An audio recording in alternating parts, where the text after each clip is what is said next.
Esposa anuncia cáncer terminal en Navidad, suegra exige vender todo, pero 4 años después giro brindando en crucero con mi seguro. Todo empezó así. Conocí a Isabel en el trabajo de una amiga en común. Yo tenía 29 años y trabajaba como supervisor en una planta de manufactura. Ella era contadora en una oficina cercana, 27 años, siempre organizada y directa. Empezamos hablando de números y terminamos saliendo ese mismo mes. Todo iba rápido pero se sentía estable. Nos casamos 1 año y medio después en una boda pequeña en el patio de su mamá. Teresa, mi suegra, estuvo todo el tiempo dando opiniones, dónde sentar a la gente, qué menú elegir. Pensé que era solo su forma de ser. Pablo nació 2 años después del matrimonio. Fue un parto complicado, pero salió sano. Isabel volvió al trabajo después de 6 meses, yo me quedé con más turnos para cubrir los gastos. La casa que compramos a plazos era modesta, 3 recámaras en las afueras. Teresa vivía a 10 minutos y aparecía casi diario. Para ayudar con el niño, decía. Al principio agradecía, pero pronto empezó a opinar sobre cómo criábamos a Pablo, qué comíamos, cuánto gastábamos. Los años pasaron normales. Pablo entró a la primaria, yo ascendí a coordinador de producción y ganaba decente. Isabel seguía en la contadora, pero se quejaba del estrés. Discutíamos por dinero y por Teresa, que cada vez se metía más. Es mi mamá, Marcos. No seas egoísta, me decía Isabel cuando yo protestaba. Yo callaba porque no quería pelear frente al niño. Llegó la Navidad de hace 4 años. Habíamos invitado a Teresa y a un tío de Isabel. La mesa estaba puesta con pavo, ensalada y los adornos que Pablo ayudó a colgar. Estábamos a la mitad de la cena cuando Isabel dejó el tenedor y dijo tranquila, tengo que decirles algo. Me diagnosticaron cáncer. Es terminal. Los doctores me dan entre 6 y 12 meses. El silencio fue inmediato. Pablo se quedó con el vaso en la mano. Teresa soltó un grito ahogado y se levantó a abrazarla. Yo sentí que el piso se movía. ¿Qué? ¿Cuándo lo supiste?, pregunté. Isabel me miró directo. Hace 2 semanas. No quería arruinar la Navidad antes, pero ya no puedo guardarlo. Me explicó que era cáncer de páncreas avanzado, que ya había metástasis. Mostró unos papeles del hospital. Todo parecía real. Esa misma noche, después de que Pablo se durmió llorando, Teresa se sentó en la sala con nosotros. Marcos, esto cambia todo. Isabel necesita cuidados 24 horas. Tienes que vender la casa, está en buena zona y nos da para pagar tratamientos y una enfermera. Y renuncia al trabajo. Ella te necesita en casa. Isabel no dijo nada al principio, solo me miró con ojos cansados. Mamá tiene razón. No puedo estar sola en esto. Me quedé callado. La casa era lo único que teníamos de valor. Mi trabajo era estable, con seguro médico decente. Pero vi a Isabel pálida y pensé en Pablo. Está bien. Vamos a hacerlo, dije. Al día siguiente empecé los trámites. Puse la casa en venta, hablé con mi jefe y le expliqué la situación. Me dieron 3 meses de liquidación. Pensé que era lo correcto. Los siguientes meses fueron un infierno lento. Vendimos la casa en 6 semanas. Nos mudamos a un departamento pequeño que Teresa tenía desocupado. Yo me convertí en ciudadano full time. Llevaba a Isabel a quimioterapia, le daba medicinas, limpiaba cuando vomitaba, dormía poco. Pablo empezó a portarse mal en la escuela, sacaba malas notas. Extraño mi casa y a mi papá trabajando, me dijo una noche. Lo abracé y le prometí que todo iba a mejorar. Teresa venía diario. Yo me encargo de la comida y de vigilar que Isabel tome todo. Pero también controlaba el dinero de la venta de la casa.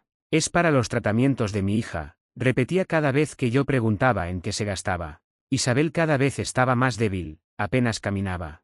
Los doctores decían que el cáncer avanzaba rápido. Yo gasté todo lo que teníamos en medicamentos caros que el seguro no cubría completo. Una noche, Isabel me tomó la mano en la cama y dijo, Marcos, si me muero, quiero que Pablo esté bien. Usa el seguro de vida. Tú lo contrataste hace años, ¿verdad? Asentí. Era una póliza grande que había sacado cuando nació Pablo, con doble indemnización por enfermedad terminal. Claro. Pero no pienses en eso ahora, le contesté. En mi cabeza solo pensaba en cómo seguir adelante. Pablo cumplió 12 años en marzo. Hicimos una fiesta pequeña en el departamento. Isabel apenas pudo sentarse. Teresa tomó fotos y dijo, esto es lo que importa, la familia unida. Yo sonreí por fuera, pero por dentro sentía que me ahogaba. Había renunciado a todo, carrera, casa, ahorros. Solo quedaba cuidar a Isabel y criar a Pablo. En junio, Isabel empeoró mucho. Hospitalizaciones frecuentes. Los doctores dijeron que era cuestión de semanas. Teresa se mudó con nosotros al departamento para ayudar en los últimos momentos. Yo dormía en el sofá. Una madrugada Isabel me despertó: Marcos, gracias por todo. Eres un buen hombre. Fue la última conversación larga que tuvimos. Murió el 18 de julio. El funeral fue sencillo, solo familia cercana. Pablo no soltó mi mano en ningún momento. Teresa lloraba fuerte y repetía: mi hija, mi pobre hija. Yo me sentía vacío. Al mes siguiente llegó el pago del seguro de vida. Más de 2,5 millones de pesos después de impuestos. Teresa me dijo: ahora podemos asegurar el futuro de Pablo. Yo te ayudo a administrarlo. Acepté. Estaba demasiado cansado para discutir. Transferí parte del dinero a una cuenta que ella manejaba, para los gastos del niño. Pensé que era lo mejor. Pablo empezó terapia porque no hablaba casi. Yo buscaba trabajo pero nadie me quería después de tanto tiempo fuera. La vida se redujo a sobrevivir día a día. 4 años después de esa cena de Navidad, todo parecía estabilizado. Pablo tenía 16 años, estudiaba bien y vivía más tranquilo. Yo había encontrado un trabajo medio en una bodega. El dinero del seguro se había usado en su mayoría para su educación y gastos. Teresa seguía cerca, siempre pendiente. Hasta que un día recibí un mensaje de un amigo que estaba de vacaciones en el Caribe. Me mandó una foto por WhatsApp. Era una captura de Instagram Stories. En la foto se veía a 2 mujeres en la cubierta de un crucero de lujo, levantando copas de champán, sonriendo al atardecer. Una era Teresa. La otra, Isabel, mi esposa, que supuestamente había muerto 4 años antes. Me quedé mirando la pantalla como idiota. El corazón me latía en los oídos. ¿Qué carajos es esto?, pensé. La fecha de la historia era de hace 2 días. El crucero era de una línea cara, de esas que salen de Miami. Zoomé la foto. Isabel tenía el pelo más corto, teñido de rubio, pero era ella sin duda. Misma sonrisa, misma forma de inclinar la cabeza. Teresa llevaba un collar que yo le había regalado a Isabel en su último cumpleaños antes del diagnóstico. Le escribí al amigo: ¿de dónde sacaste esta foto? Me respondió: la vi en el feed de una conocida que está en el crucero. ¿No es tu suegra? ¿Y la otra quién es? No contesté. Cerré el chat y llamé a Pablo. Estaba en la escuela. Le mandé mensaje: ven a casa apenas salgas. Es urgente. Respondió con un ok seco. Mientras esperaba, busqué en redes. Teresa no tenía Instagram público, pero encontré el perfil privado de una prima lejana que seguía a Teresa. En sus historias archivadas había más fotos del mismo crucero. Isabel aparecía en varias: en la piscina, en la cena del capitán, bailando en una fiesta temática. En una se veía claramente un brazalete que Isabel usaba siempre, uno que yo le compré en nuestra luna de miel. No había muerto. Nunca había estado enferma. Cuando Pablo llegó, le mostré todo. Se sentó en el sofá y miró las fotos una por una. No dijo nada al principio. Solo respiraba fuerte. Luego: papá, mamá está viva. Asentí. Parece que sí. Empezó a temblar. Entonces, todo fue mentira. El cáncer, la casa, el dinero. No pude responder. Solo lo abracé mientras lloraba. Esa noche no dormimos. Revisamos documentos viejos. El certificado de defunción que Teresa me había mostrado después del funeral. Lo busqué en línea en el registro civil. No existía ningún registro de muerte de Isabel en esa fecha. El hospital donde supuestamente la atendieron, llamé al día siguiente. Nunca había sido paciente ahí. Los papeles del diagnóstico eran falsos, impresos en alguna papelería. El seguro de vida. Lo habían cobrado porque presentaron documentos falsificados. Teresa y Isabel lo habían planeado todo. La enfermedad terminal para que yo renunciara al trabajo, vendiera la casa, me quedara cuidándola. El dinero de la venta y el seguro terminaron en sus manos. Yo me quedé sin nada, dependiendo de trabajos eventuales. Decidí confrontarlas. Pero primero necesitaba pruebas sólidas. Contraté a un investigador privado barato que encontré en línea. Le di las fotos y los detalles. En una semana me entregó un reporte. Isabel vivía en una casa en Cancún desde hacía 3 años. Teresa pasaba temporadas con ella. Viajaban frecuentemente. El crucero era solo uno de varios. Tenían cuentas bancarias conjuntas con el dinero del seguro y la venta de la casa. Isabel había cambiado su nombre legalmente a uno falso para evitar rastreo. Pablo quería ir conmigo a confrontarlas. Le dije que no. Esto lo manejo yo primero. Pero insistió: es mi mamá. Quiero verla a los ojos y preguntarle por qué. Cedí. Compramos boletos baratos a Cancún. No les avisé nada. Llegamos a la dirección que dio el investigador. Era una casa bonita frente al mar, con piscina y jardín cuidado. Tocamos el timbre. Teresa abrió la puerta. Se quedó blanca al vernos. Marcos. Pablo, ¿qué hacen aquí? Detrás apareció Isabel. Llevaba un vestido ligero, bronceada, saludable. Me miró y no dijo nada al principio. Entramos sin pedir permiso. Cerré la puerta. Expliquen, dije. Teresa intentó hablar, es complicado. Isabel la cortó, no hay nada que explicar. Nos fuimos porque necesitábamos empezar de nuevo. Pablo explotó, empezar de nuevo. Me dejaron pensando que estabas muerta. Vendiste la casa de papá, cobraste su seguro fingiendo cáncer. ¿Todo eso para qué? Para irte de crucero. Isabel bajó la mirada. Estaba harta. Del matrimonio, del trabajo, de la rutina. Quería libertad. Mamá me ayudó a planearlo. El cáncer fue la forma más limpia de salir sin pleitos de divorcio ni manutención.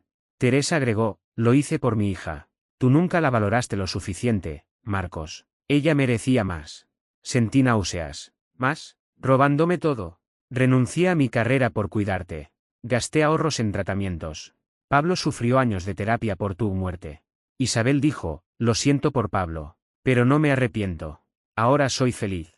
Pablo lloraba. Te odié por irte. Luego te lloré por morirte. Y ahora esto. Intentó acercarse a ella. Isabel retrocedió. No me toques. Ya no soy esa persona. Salimos de ahí. En el taxi de regreso al aeropuerto, Pablo dijo, papá, ¿qué hacemos ahora? Le respondí, denunciamos. Fraude, falsificación de documentos, estafa. ¿Todo? Llamé a un abogado desde el avión. Empezamos el proceso legal esa misma semana. Pero no fue fácil. Ellas tenían el dinero para buenos abogados. Negaron todo al principio. Dijeron que las fotos eran de una parecida.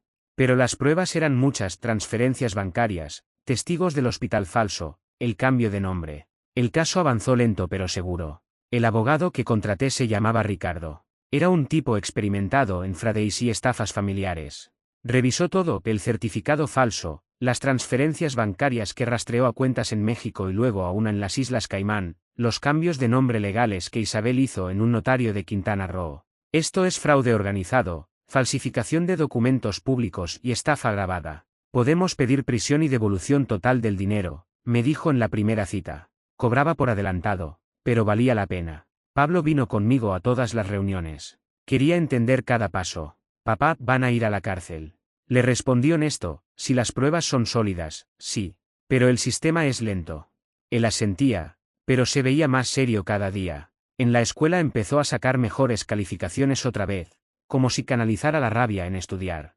Yo volví a trabajar turnos completos en la bodega para pagar al abogado y las deudas que quedaron. Teresa fue la primera en enterarse del proceso. Recibió la citación en su casa vieja. Me llamó llorando por teléfono, Marcos, por favor, no hagas esto. Somos familia. Isabel estaba enferma de verdad, solo que se recuperó milagrosamente. No fue fraude. Mentía descarada. Le dije, guarda las mentiras para el juez. Ya tengo las pruebas. Colgó. Después bloqueó mi número. Isabel tardó más en reaccionar. 2 semanas después de la citación, me mandó un mensaje desde un número nuevo, Marcos, hablemos como adultos. No vale la pena destruirnos por dinero viejo. Pablo necesita una mamá viva, no recuerdos de una muerta. Respondí corto, tú elegiste morir. Ahora vive con las consecuencias. Bloqueé el número. El juez fijó la primera audiencia para 3 meses después. Fuimos a la ciudad. Teresa e Isabel aparecieron con un abogado caro, trajeado, que hablaba suave. Negaron todo en la sala. Mi clienta Isabel nunca fingió su muerte. Hubo un error administrativo en el registro civil. El seguro se cobró legítimamente porque el diagnóstico era real en su momento. Mostraron papeles nuevos, certificado médico, retroactivo de un doctor privado que decía que Isabel había tenido cáncer pero remisión espontánea. El juez pidió peritaje. Mientras esperábamos el peritaje, Pablo quiso hablar con Isabel una vez más. Le escribía su número viejo, Pablo quiere verte. Solo él.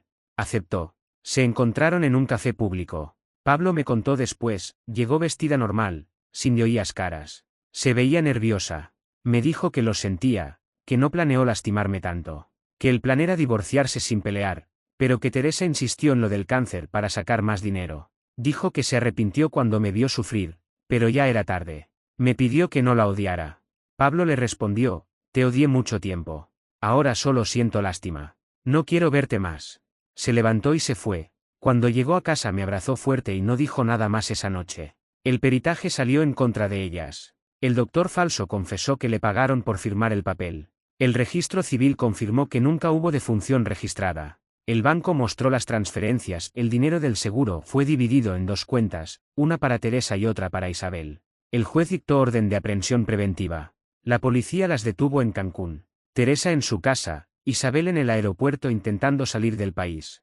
Las trajeron esposadas a la audiencia final. Teresa lloraba sin parar. Isabel se veía pálida, sin maquillaje.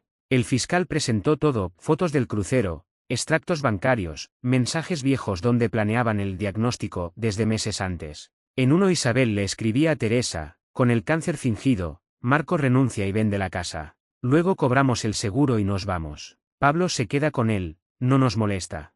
El jurado popular, porque el caso llegó a esa instancia, se indignó. El veredicto llegó rápido. Isabel 12 años por fraude, falsificación y estafa. Teresa, 15 años por ser la principal organizadora y por abuso de confianza familiar. Ordenaron devolver todo el dinero posible, lo que quedaba en las cuentas, unos 800.000 pesos más la venta de sus propiedades en Cancún. Pablo recibiría la mayor parte como reparación del daño. Después de la sentencia, Teresa intentó hablar conmigo en el pasillo del juzgado. Marcos, por favor, dile a Pablo que lo amo. Fui una tonta.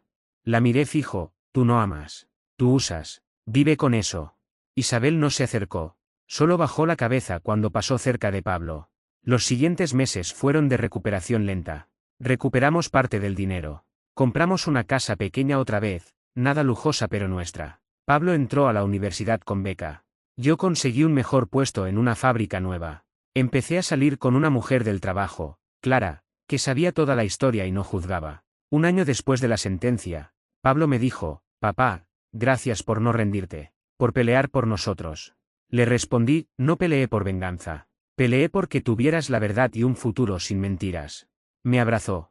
Fue la primera vez que sentí que el peso se iba de verdad. Hoy, Pablo está por graduarse. Clara y yo vivimos juntos. A veces pienso en esa cena de Navidad, en el anuncio del cáncer, en los años de cuidado y sacrificio. Duele todavía, pero ya no me controla. Aprendí que la gente puede fingir cualquier cosa por dinero o por libertad. Pero la verdad siempre es él. Y cuando es él, duele, pero también libera. Y eso es todo lo que necesitaba.